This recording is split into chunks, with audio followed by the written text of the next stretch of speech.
I discovered my wife in a compromising situation during her summer writing workshop, which led me to take drastic measures. I hired a private investigator to gather evidence and, without leaving a trace, I vanished before she came back. My name is Andrew Baker, but my friends typically call me AB. They know better than to use the more casual, Andy. It's a name that attracts unwanted familiarity, often invoked by a drunken acquaintance or some dimwit trying too hard to be chummy. When they ask me what I do for a living, I usually respond by saying I work on a fascinating gadget designed for police officers. This device allows them to detect intoxicated individuals from a distance of 40 feet. The latest development sees these devices being integrated into radar systems across town, an explanation that often silences those inquisitive individuals. However, in all honesty, that gadget exists only in my imagination. My patience for nonsense is minimal, and if someone lies to me, I can guarantee that things will deteriorate. I pride myself on being straightforward, enjoying a life that is uncomplicated. I find fulfillment in my career as an engineer at a prominent national firm, which boasts several offices across the country. My social circle is composed of friends with whom I share good times. While I wouldn't classify myself as a heavy drinker, I do indulge in an occasional beer, although I prefer nachos. My personal struggle revolves around managing my weight, as letting it slip could lead to unwanted consequences. I make a conscious effort to remain in good shape for someone my age. In my earlier years, I embraced every opportunity to sail, feeling a sense of freedom on the water, but the responsibilities of being a husband and a father to 2 young daughters gradually consumed much of my time. Eventually, I made the decision to sell my boat, a choice that exemplified the compromises I willingly made over the years to create quality moments with the people who truly matter in my life. My marriage to Karen has been a source of happiness for over 25 years. She works as a high school teacher, passionately educating students. Our 2 daughters are now pursuing their college education, with Claire attending Brown University in Rhode Island and her younger sister Denise studying at Boston University. The financial burden of these prestigious institutions could have been daunting, but fortunately, both girls were committed to their education and earned remarkable scholarships that alleviated significant costs. We reside in North Carolina, specifically in the Research Triangle area, which is renowned for its excellent universities in Raleigh and a flourishing community of high-tech companies. Living and working in this vibrant region has been nothing short of wonderful. I could share tales of Carolina barbecue, but that would only serve to make me hungry. Initially, I felt a tinge of disappointment when our daughters chose to attend schools in the North. However, I recognize the importance of them stepping outside their comfort zones and embracing new experiences. Their growth into intelligent, lively young women, marked by strong moral values, has been a source of pride. While I often worry about their safety as they navigate their independence, I trust in their judgment. Watching them mature and take their first steps toward self-sufficiency allowed Karen and me to finally carve out some time for ourselves again. For years, I had been eager for this transition, imagining returning home each evening to my beloved wife, where we could focus on one another. I envisioned rekindling our bond, reminiscent of our early years together, filled with joy and intimacy. However, the reality of our first year in an empty nest was not quite the fairy tale I had imagined. Upon reflection, I observed some shifts in Karen's interests, subtle changes that became more pronounced over time. Initially, I believed that these transformations were part of her personal flourishing now that our daughters were living independently. However, I eventually came to understand that what I was witnessing was a profound evolution in her values and priorities. As an English teacher with a specialization in creative writing, Karen has always harbored aspirations as a writer, but with her roles as a young mother and educator, she often found it challenging to pursue her passion. Now, during the summer months and whenever she could spare a few hours, she devoted time to writing, though she had not yet achieved the breakthrough she longed for. Her attempts to share her essays and short stories with literary magazines yielded a plethora of rejection letters, and the masterpiece she dreamt of creating remained elusive. The grand masterpiece she envisioned and longed for never came to fruition, a notion I have to admit leaves me somewhat disappointed. While I genuinely appreciate and enjoy reading her work, it is evident that as a writer, she has yet to transcend the boundaries of formulaic narratives that can often feel overly dramatic and contrived. Her perspective on what it means to be a writer seems romanticized, almost as if she is more enamored with the idea of being a writer rather than the actual craft of writing itself. Despite this, if she finds contentment in her pursuits, then that sense of satisfaction extends to me as well. Throughout the course of our marriage, Karen has been actively involved in various writing groups. These gatherings typically consist of individuals who come together with the intent of providing each other with constructive critiques, suggestions, and engaging discussions about their works. Their primary aim is to aid one another in enhancing their writing skills. I have observed that some of these writing groups have had a genuine and productive atmosphere, fostering real improvement among members. In contrast, others appear to function more like clubs centered on mutual admiration, where praise is given rather than constructive feedback. The last writing group Karen participated in, the one she was a part of when things took a downturn for her, contained elements of both dynamics. Meetings were held at each member's home, creating an informal but structured environment for sharing work. During these sessions, I often tried to give them the space they needed to engage in their discussions. There was an instance where I attempted to participate more actively, but Karen and a few other members disapproved of my involvement, which led me to step back and not intrude on their creative space anymore. Currently, her writing group consists of about 10 members, comprising both men and women. I find myself fond of some individuals in the group, while there are others whose presence I could easily forego. Among the members, a division can be seen in terms of their writing abilities and styles.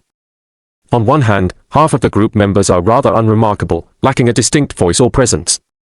On the other hand, the remaining half leaves a lasting impression upon meeting them. For instance, there's Reggie, a woman deeply dedicated to writing histories and biographies.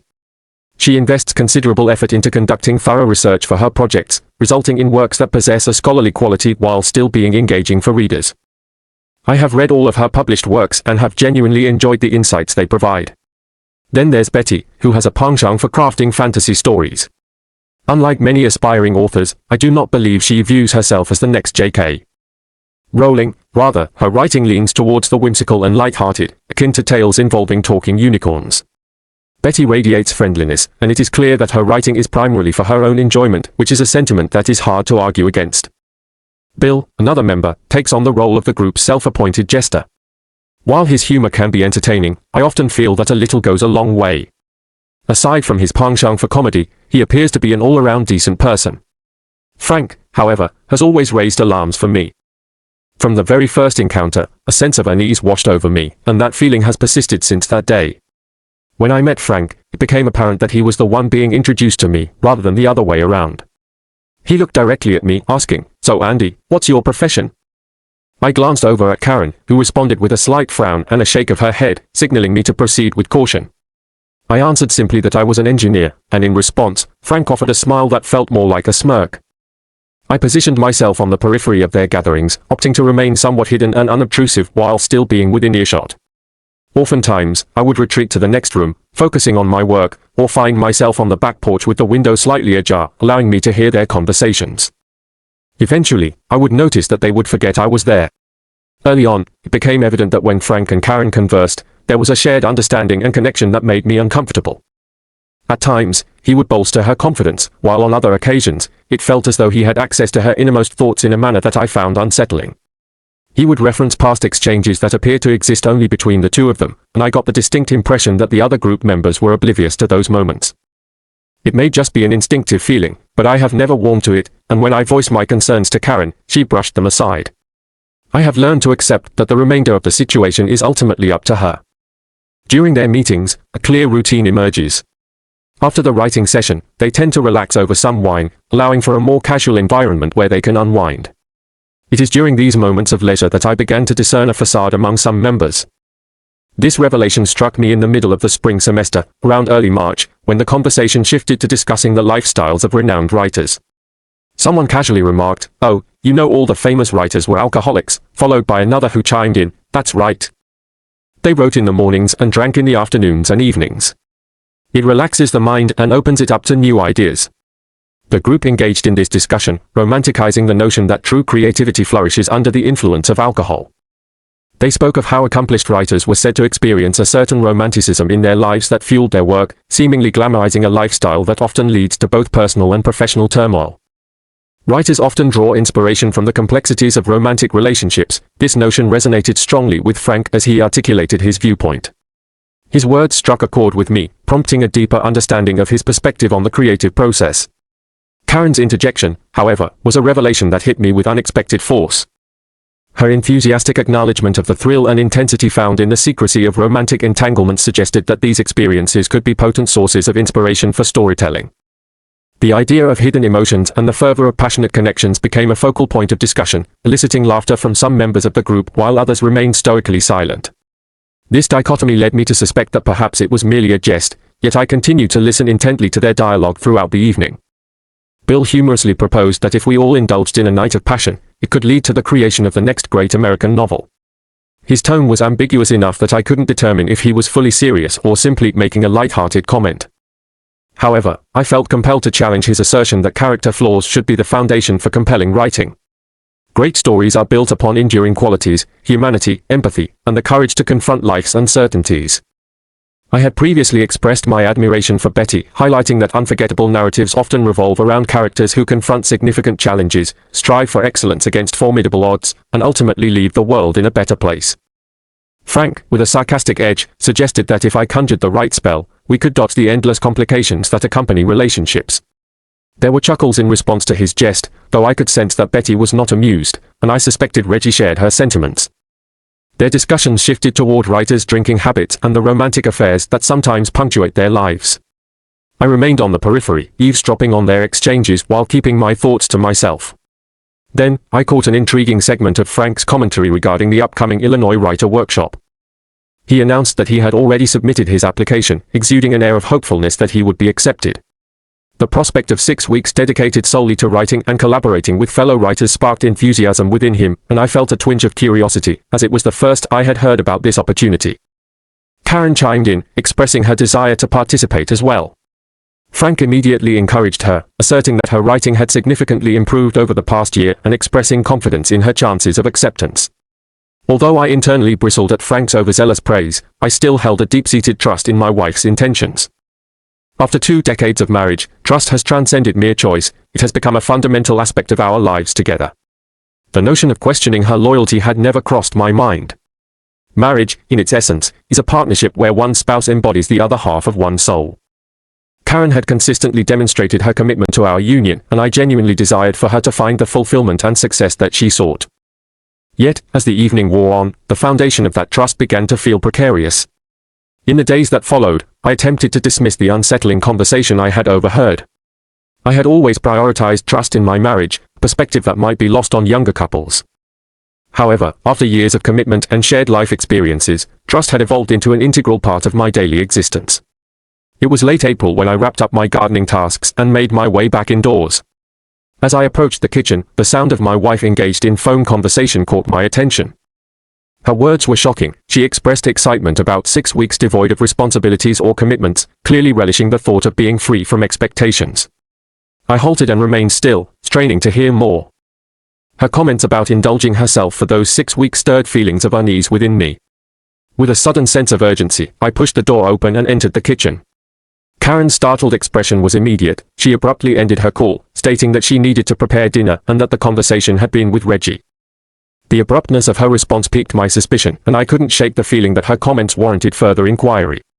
I felt an overwhelming need to confront her about the implications of what she had said, particularly regarding the nature of her upcoming plans.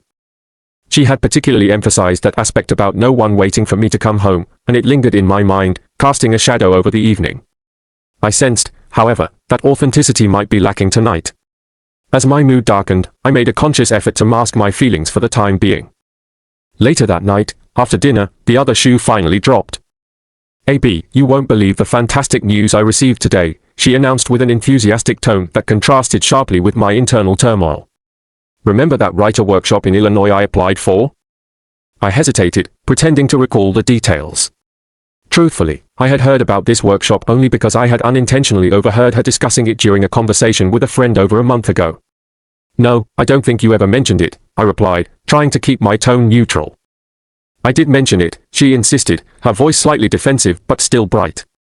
"I applied for a 6-week writers' workshop. It runs from mid-June to late July at the University of Illinois. They offer lectures from their professors, and they even invite accomplished writers for seminars and discussion groups. Plus, we get a lot of writing done. It's a wonderful opportunity, and I got accepted." As she spoke, I could hear the excitement in her words, the genuine thrill of someone who felt she was on the cusp of something significant. "That sounds wonderful, honey," I replied, attempting to match her enthusiasm. "I'm sure we can manage it financially. Maybe I can take a little time off work and join you. I'd love to listen to those writer talks." Her reaction, however, was one of surprise, tinged with uncertainty. "Oh, well, we can consider it," she said, her voice growing cautious. "It's going to be a really intense 6 weeks, and I won't have much free time to spend with you." An instinctual alarm went off within me, signaling something was amiss. Well, you know I'm not demanding, I offered, struggling to mask my feelings. Maybe I could be the coffee guy for the group. She gave a slightly nervous smile, as if my suggestion was both amusing and a little uncomfortable for her. That could be nice, dear.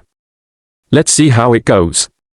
But I had been on the receiving end of such deflections before, and I recognized the implications behind her words. It was clear she was preparing to ensure I wouldn't accompany her to Illinois. I get the feeling you'd rather I didn't go with you, I stated, probing deeper. Oh no, it's not like that, she replied quickly. I just worry you might find it dull. You're into computers and circuits, and this is just writers talking about big ideas. Inside, I felt a surge of frustration. I did not voice the thoughts swirling in my mind, but I wanted to shout that I wasn't unintelligent, that I could appreciate the complexities of literature and the nuances of conversation surrounding it. Oh, I didn't mean it like that. I'm just saying your mind leans toward details while writers grapple with larger life questions, she clarified, though I kept my thoughts to myself, recognizing when I was being sidelined. I'm sure you'll excel, she said, almost dismissively, caught up in her excitement about the workshop. Later that evening, after Karen had gone to bed, I took it upon myself to log onto the internet to review our phone records. AT&T offers a feature that allows one to see all incoming and outgoing calls, along with text messages. I sifted through the phone log, and the call I had interrupted earlier wasn't with Reggie. If it originated from Frank's phone, it was astonishing how trust could disintegrate so swiftly after 25 years of marriage. Discovering my wife had lied about her plans to exclude me left a bitter taste of betrayal. Days turned into weeks, and she seemed increasingly absorbed in conversations about the workshop. I seized multiple opportunities to discuss the notion of accompanying her or at least visiting during her time there, but each time she dismissed the idea without hesitation. The conversation shifted from rationalization to manipulation when she excitedly announced, "AB, I've got the most thrilling news. I got you and Jake 2 tickets to a fishing camp in northern Canada in late June. You can take Jake, and both of you can enjoy fishing for those big brown fish you're always talking about." It was quite expensive, but I wanted to express my gratitude for your understanding about the writer's workshop. While her words sounded generous, an unsettling suspicion began to stir within me. Thanks, dear, that was considerate of you, I managed to say, though I couldn't hide my lack of enthusiasm. Honestly, I'd have a better time with you. AB, we've been through this. It just isn't logical. I'll be working throughout, and I'd feel bad neglecting you like that. My gaze remained fixed on her face, trying to decipher the condescension, the subtle hints of manipulation laid within her statements. Thanks, honey. Canada sounds fun. My tone lacked genuine enthusiasm, and in my mind, I was secretly plotting my options, a surprise trip to Illinois foremost among them. Well, you could at least say it with a little more excitement. You could at least say it with a smile. Those tickets were expensive, and I genuinely want you to be happy. It sounds like such fun, I thought to myself as I made my way down to the basement, determined to tinker with my projects for the rest of the evening. Our house, with its old charm, features one of those floor grates in the hallway that allows warm air from the furnace room to flow through, serving as the original heating method for the first floor. At first, I was careful to avoid stepping on it, conscious of its presence. However, over time, it became a part of my routine, and I forgot about it entirely as I moved around the house. The phone, situated in the hallway, was within earshot while I worked quietly in the basement, contemplating my next steps when I overheard Karen engaged in a phone call. Yes, I gave him the tickets. He's still hesitant. I don't know, I keep telling him he won't enjoy it. Her voice was laced with frustration. No, I can't just tell him not to come. I understand that, and I want that too, but I want to stay married afterward. I just need him to give me some space to enjoy myself for a few weeks. I deserve it. I've earned it. The tone of her voice shifted slightly, softening as she continued, yes, I want those weeks with you as well. All right, let's wait a bit. I think he'll come around. Okay, baby, I miss you too. Write something great for me tonight. With that, she ended the call, and I felt a lump form in my throat. I recognized the signs of a betrayal. I was not oblivious to the possibilities of infidelity. It was clear to me that either Karen was having an affair or seriously considering one. If it was anything less, she would still owe me a significant amount of explanation. Gathering my thoughts took a solid 20 minutes, and in that quiet time, I came to understand that I needed to adopt a persona that, until now, I had always detested. I had to conceal my true intentions for the time being until I could devise a solid plan. I called upstairs, putting on the most affectionate tone I could muster. Karen, I'm heading over to see Jake and give him the good news. Her response was immediate and upbeat. Oh, That's great, dear. Enjoy. Just like that, I stepped out the basement door. I needed distance. Visiting Jake was merely an excuse, but it was also a necessity.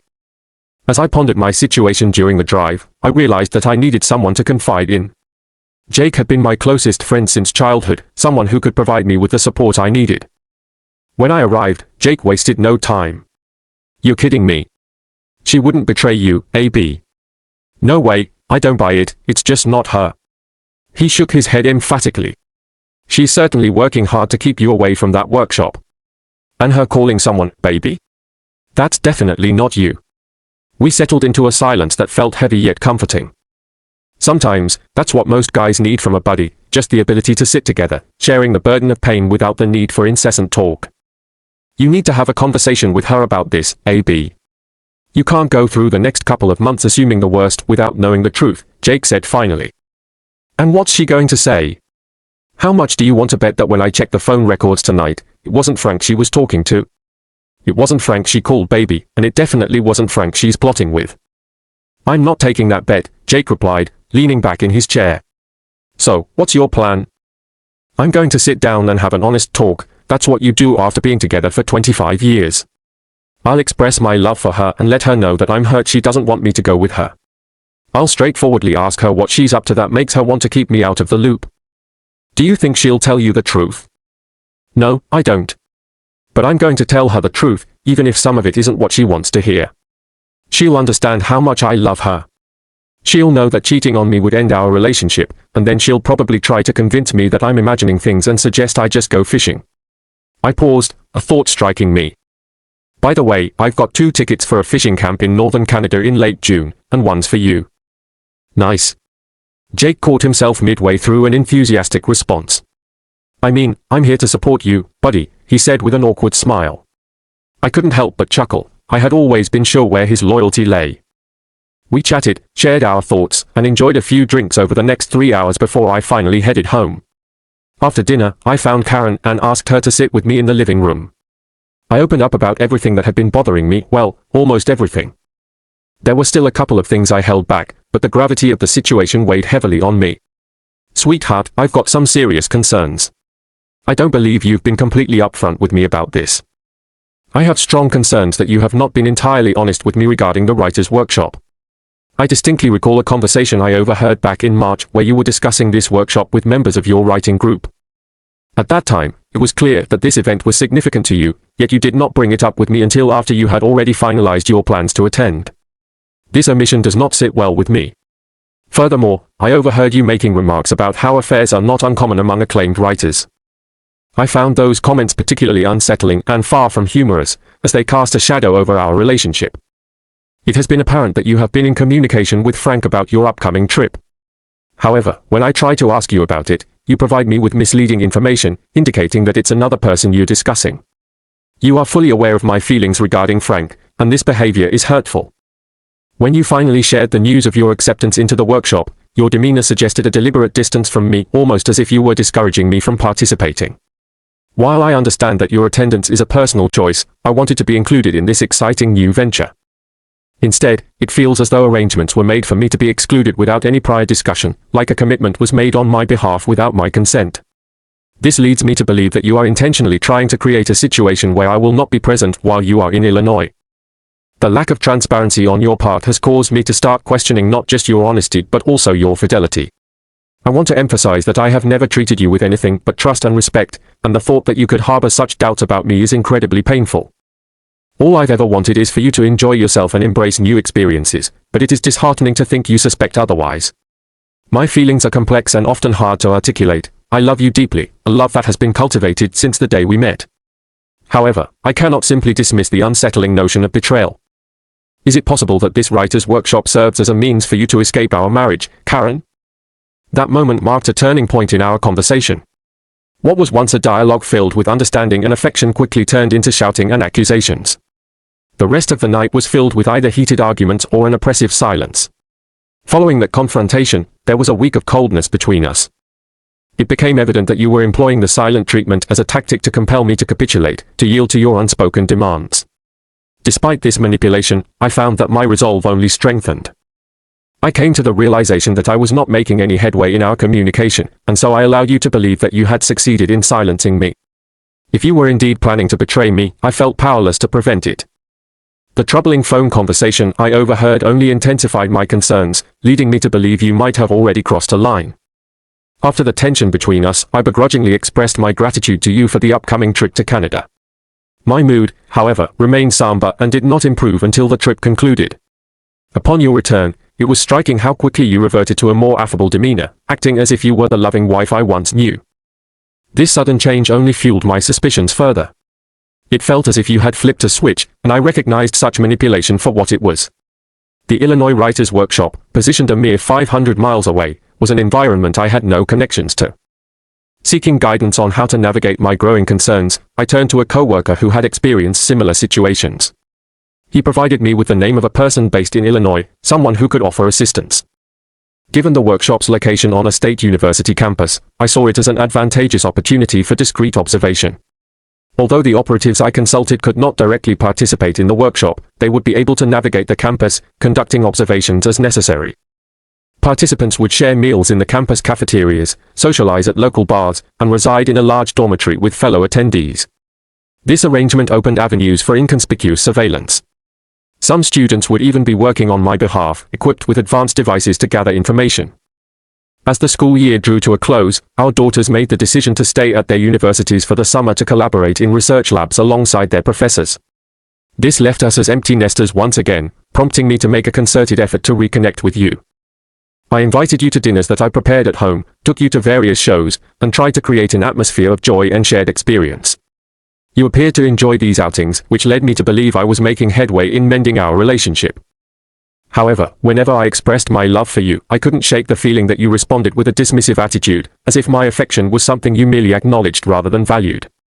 As time progressed, the pieces of the puzzle began to reveal a much larger and more troubling picture. The distinct attitude I had come to recognize from her slowly started revealing the intricate dynamics of our relationship. It became increasingly clear that her feelings for me had not entirely dissipated. Rather, she had allowed the comfort of familiarity to cloak the passion we once shared. I had become a constant in her life, a dependable partner who offered stability and security, a safety net she felt confident she could step away from whenever she sought a thrill or a temporary escape from our marriage. This realization crystallized for me the day she chose to leave. It was then that I understood I could no longer leave things uncommunicated between us. As we stood near the door, the imminent arrival of her airport shuttle looming over us, I tightened my grip around her, a desperate attempt to convey my feelings. I professed my unwavering love for her and implored, please don't do anything that could jeopardize what we've built together. In response to my heartfelt plea, she shot me a look loaded with irritation and countered, I'm tired of you not trusting me. When I come back, we'll have a serious conversation about this. With a quick kiss on my cheek, she grabbed her bags and walked towards the shuttle, leaving me behind as she climbed aboard without sparing me a single glance.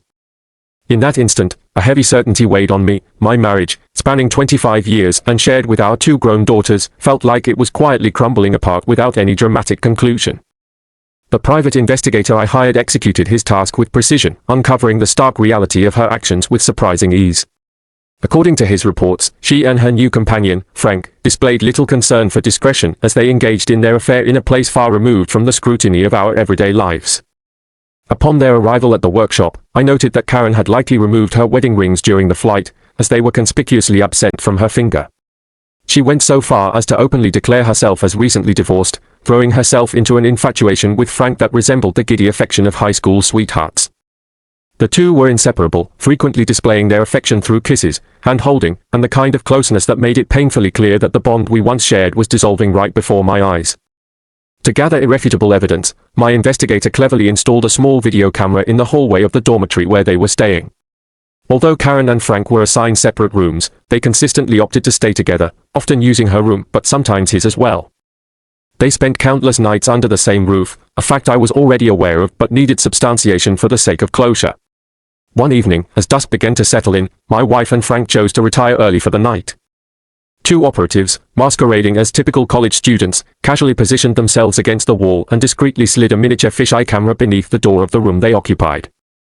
This device managed to capture a clear, 20-minute video that revealed the extent of their indiscretion, culminating in a moment that unmistakably showed Frank had not used protection. This moment marked a turning point for me. My capacity for tolerance had reached its end, and I resolved that I would no longer remain passive in the face of such betrayal. With each piece of evidence presented to me by my investigator, the clarity of my decision solidified further. Even as I continued to receive updates and new footage, I knew that my path was set. I began to strategize my next move, focusing on how to initiate my plan effectively while Karen was away. I aimed to create an almost ghostly absence, ensuring that upon her return, she would find nothing of me in our shared life.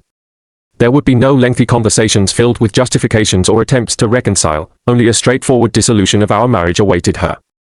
The love we once nurtured had dwindled, but the greater issue lay in the complete erosion of trust between us. A future shared with a partner who had proven unfaithful was unimaginable. While some might argue that her actions deserved some form of retribution, public humiliation, financial ruin, or emotional torment, I rejected the notion of being consumed by vindictiveness.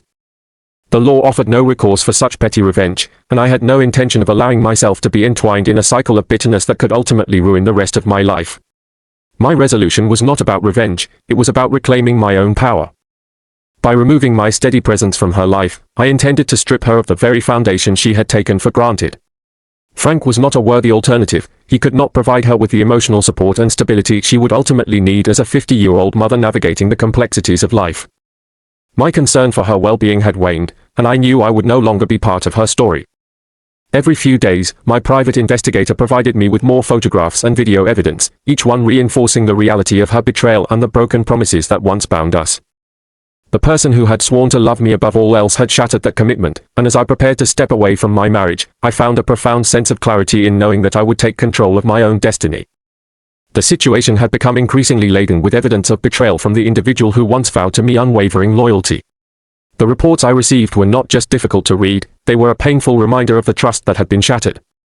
Each image and video I viewed served as a more vivid illustration of that betrayal, intensifying the hurt I felt.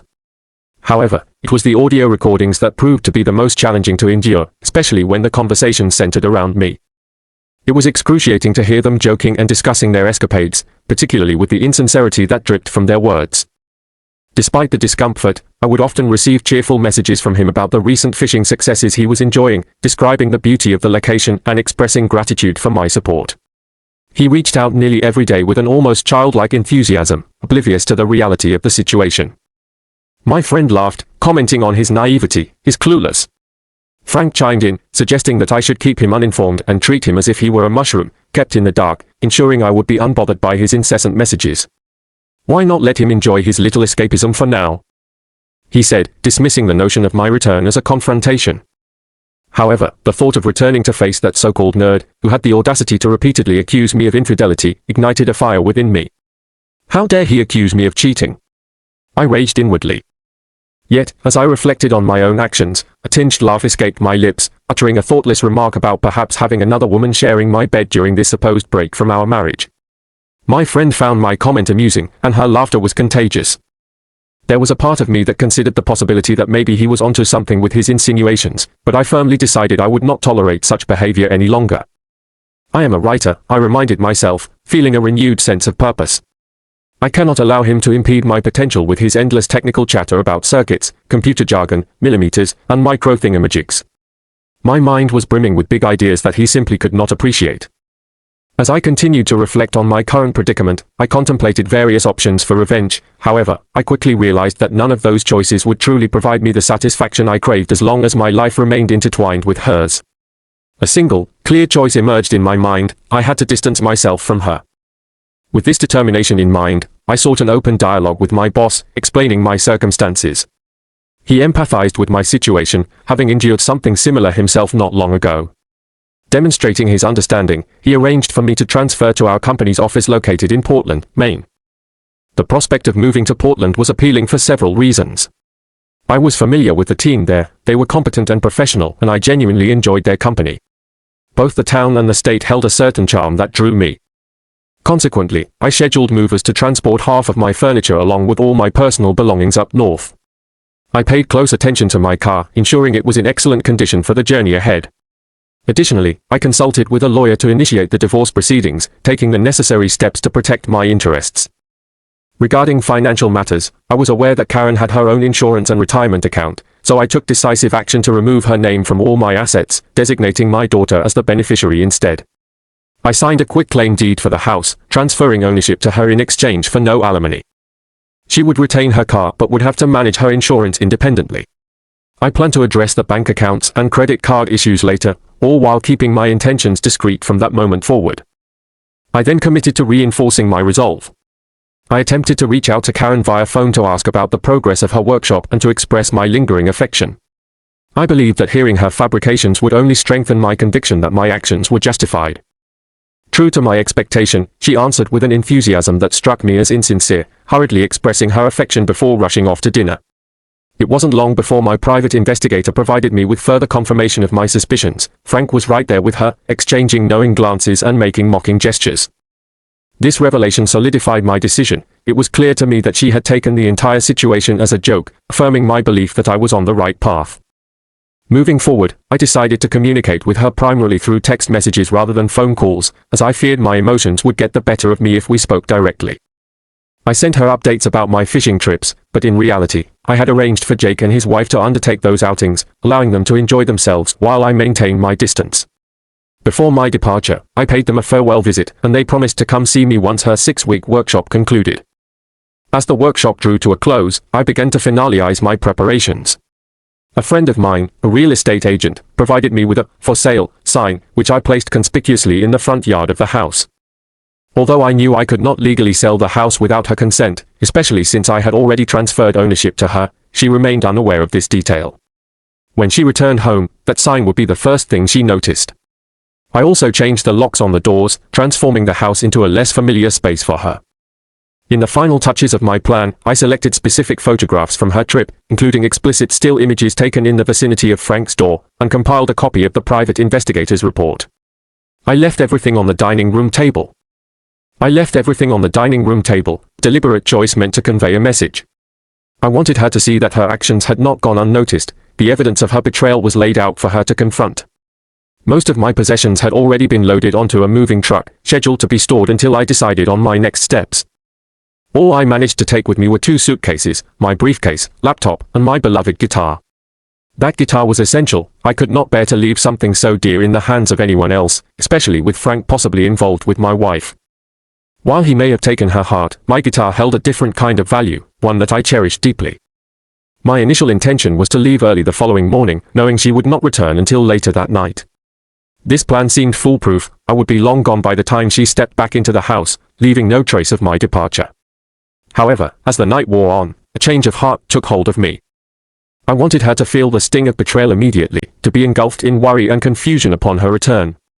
Thus, I crafted an email that would forever alter the course of her night. I chose 3 photos that captured her moments with Frank, carefully selecting images that would carry the weight of my words. The first photo depicted the 2 of them almost intimately swaying on the dance floor, a striking visual note that both engagement and wedding rings were absent from her fingers.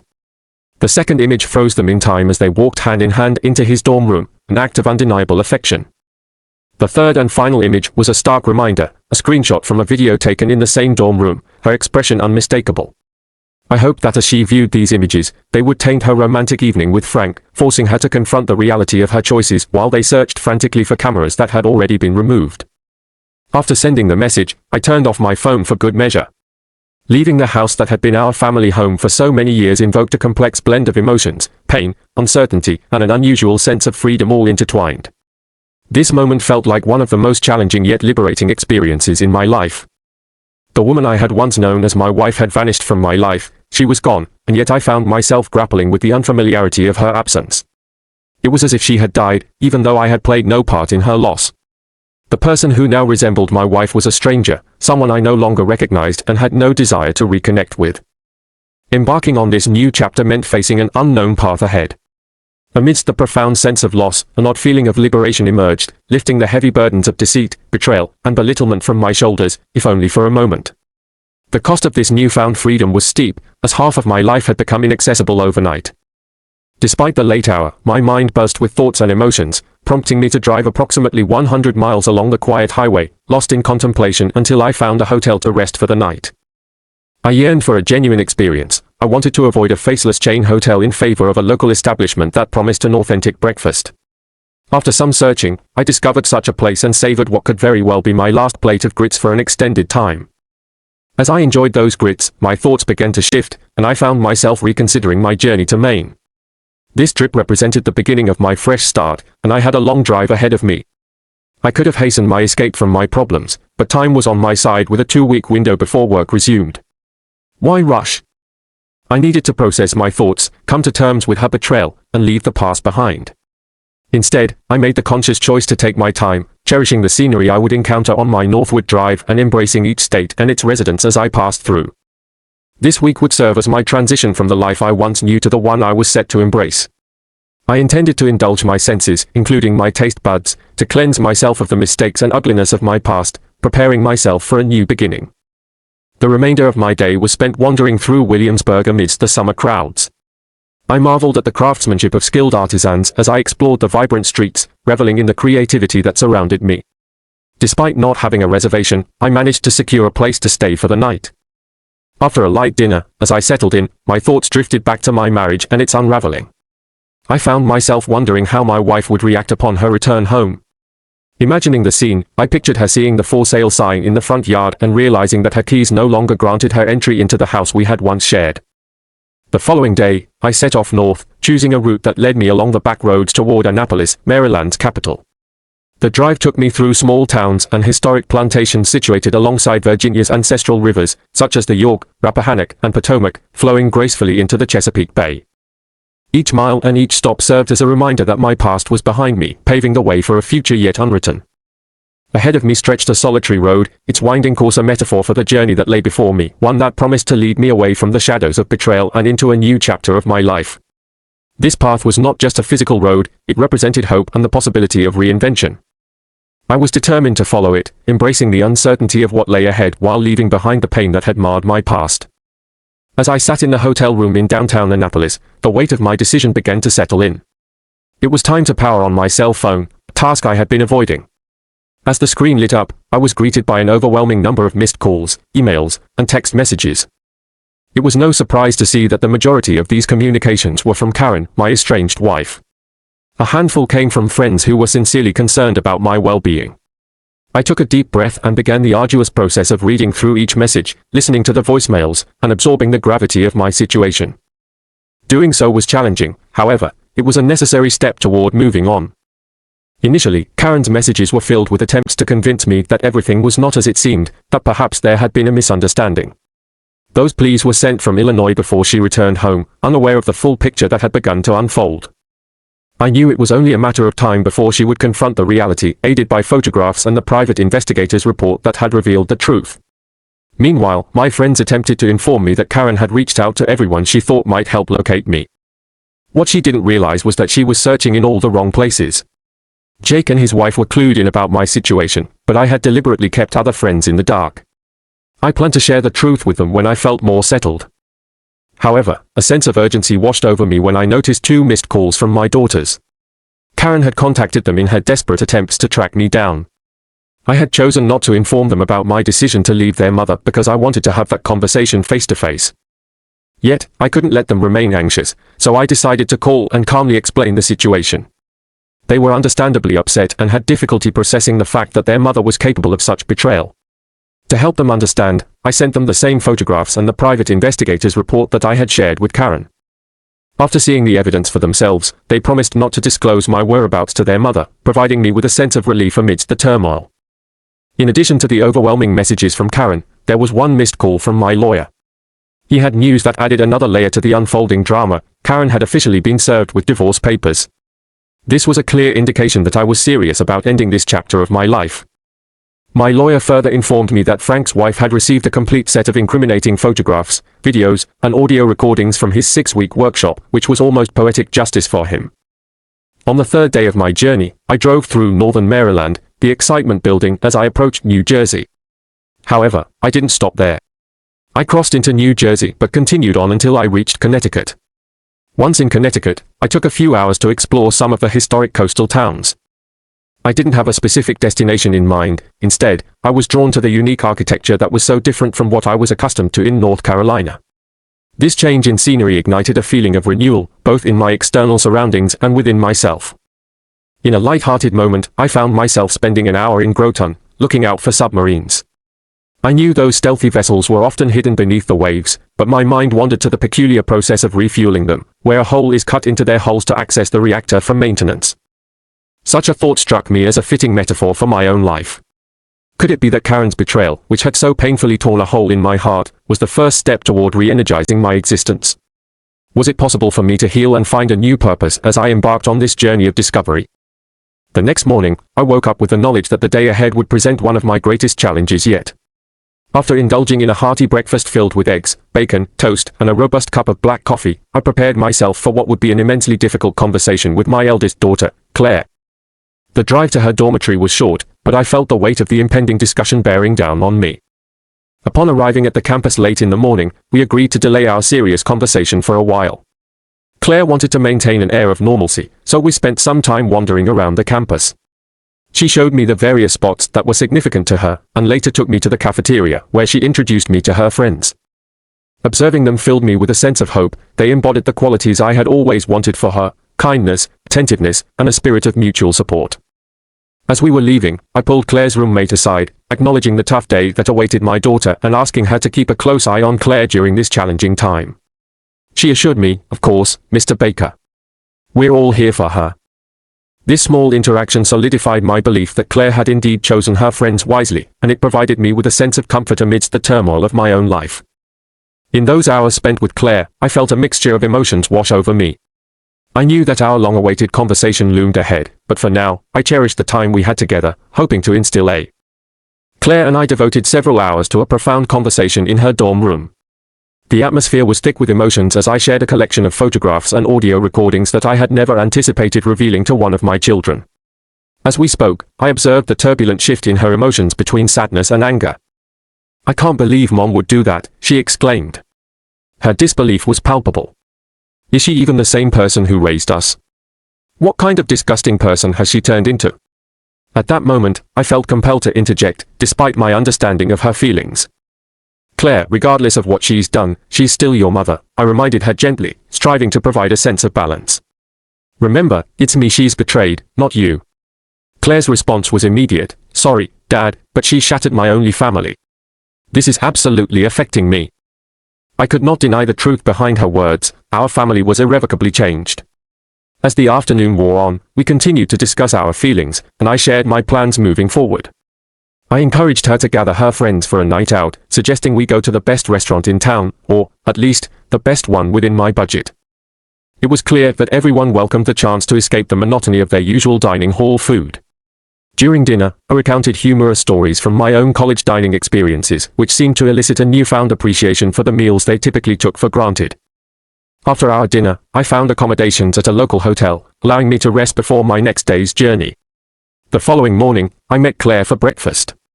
Our encounter was filled with emotions, culminating in a tearful hug as we expressed our feelings about the previous day. I then set off for Boston, ready to repeat this emotional experience with Claire's sister.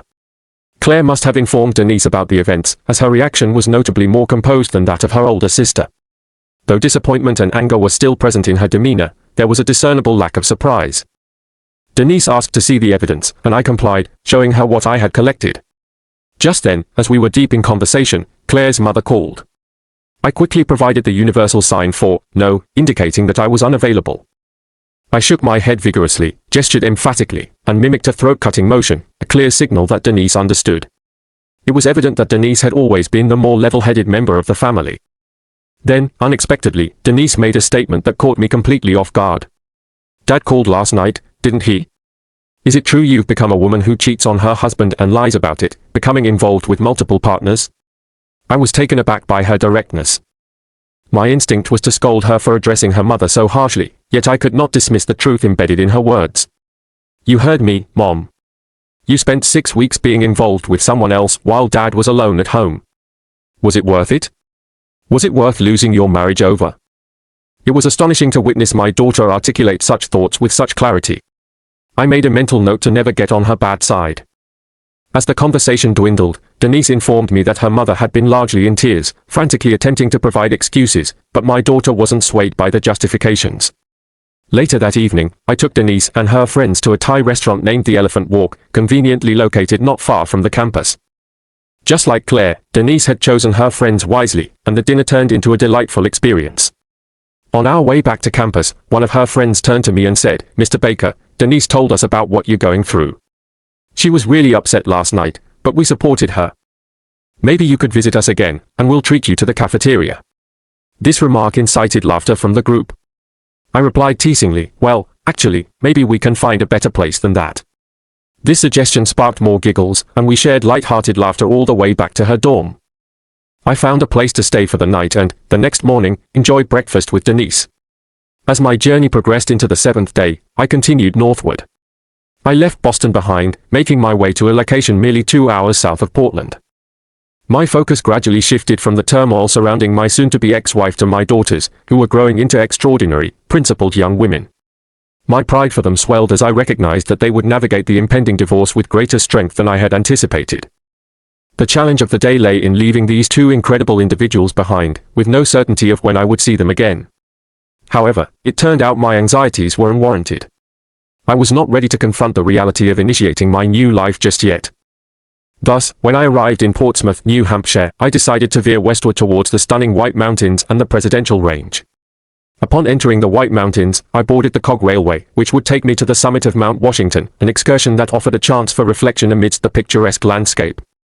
As I made my way into the breathtaking White Mountains, I boarded the Cog Railway that would take me to the summit of Mount Washington. The ascent was a journey not just through the rugged terrain, but also within myself. Upon reaching the summit, I stood in awe, taking in the expansive view that stretched across the horizon, revealing the smaller peaks of the White Mountains rising like sentinels in the distance. Below me, the lush green pine forests sprawled out, vibrant and full of life. Yet, it was the cold Arctic winds that caught my attention, a stark reminder of the season's abrupt chill that felt surprisingly out of place during the early days of August. In that moment, I experienced a profound sense of rebirth. Standing there alone, I finally felt a sense of strength and resilience. I had undergone a significant transformation, having shed the weight of past challenges and regrets that had burdened me for so long. Now, I stood tall, ready to embrace a new chapter filled with limitless potential and opportunity. The elevation of my physical surroundings mirrored my internal upheaval. I had reached higher ground, both literally and metaphorically. Everything I had been yearning for lay ahead of me, waiting to be discovered. The following morning, I decided to treat myself to a hearty breakfast of pancakes drizzled generously with real maple syrup, a true indulgence in the heart of maple syrup country, a place I would call home for years to come. Feeling refreshed and invigorated, I climbed back into my car and set off toward Portland. By mid-afternoon, I arrived at my destination, and I felt it was important to reach out to my new boss to inform him of my safe arrival. I had already met about half of the office staff during previous interactions, and they greeted me warmly, providing a comforting sense of reassurance. Their friendly, uncomplicated faces were a welcome change from the whirlwind of emotions I had navigated throughout the week. Henry, my new boss, officially gathered the team for introductions, and I was given a brief tour of the workplace.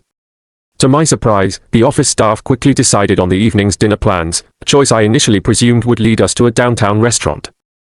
Instead, we found ourselves at Henry's home, where we grilled steaks and enjoyed a delectable spread of sides and beverages. While I knew I should have savored the local lobster that Maine is famed for, I felt no urgency. This evening was more about reintegrating into society and reconnecting with new acquaintances while relishing some incredibly well-cooked steaks and locally brewed beer. The discussions flowed easily as my colleagues inquired about my story, curious about what had compelled a man from the South to uproot his life and relocate to Maine at this juncture. I shared my journey, carefully omitting the more graphic details while providing just enough context for them to grasp the essence of my situation. Before concluding, I made a small request of them. I might experience moments of irritability in the coming weeks as I process my recent experiences. I hoped that, should I display any signs of short temper, they would call me out and remind me to take a breath. Their compassionate response was unexpected. Every woman embraced me warmly, planting gentle pecks on my cheek, while every man threw an arm around my shoulders and assured me, "We're here for you, AB." Their simple affirmation made an immense difference. Later that night, as I settled into my hotel room, I powered on my cell phone. My daughters had both sent supportive texts, which warmed my heart. To my surprise, several of their friends had also reached out, offering kind words and expressing their support, which only reinforced my belief in the wonderful community surrounding my daughters. A number of friends continued to send messages, prompting me to reach out and clarify my situation to ease their worries. I chose not to disclose my specific location just yet. That would come in time. Instead, I explained the reasons behind my departure, carefully navigating their initial disbelief with patience. To provide them with some evidence, I even sent the same 3 photos I had shared with Karen, hinting that I had more if they needed further assurance. I reflected on the choices I had made and the circumstances that had unfolded, realizing there was no purpose in shielding her from the truth of her actions. I had tried to do so before, but it hadn't worked, so letting the truth come to light seemed the most fitting course of action. As I went through the remaining text messages from Karen and listened to the missed calls, realized she had eventually confessed to much of what had transpired, albeit her admission was tinged with unexpected bursts of anger. She managed to shift some blame onto me for the choices she had made and the events that had unfolded. This perspective struck me as utterly absurd. I responded with a text, letting her know I would call her the following day around noon to discuss things further. My heart is not fully healed yet, but I believe that time has a natural way of mending wounds. Healing takes time, and I feel confident that a better life is waiting for me in the future. I hold on to the hope that brighter days are ahead, even if I have to work through my feelings for a while longer.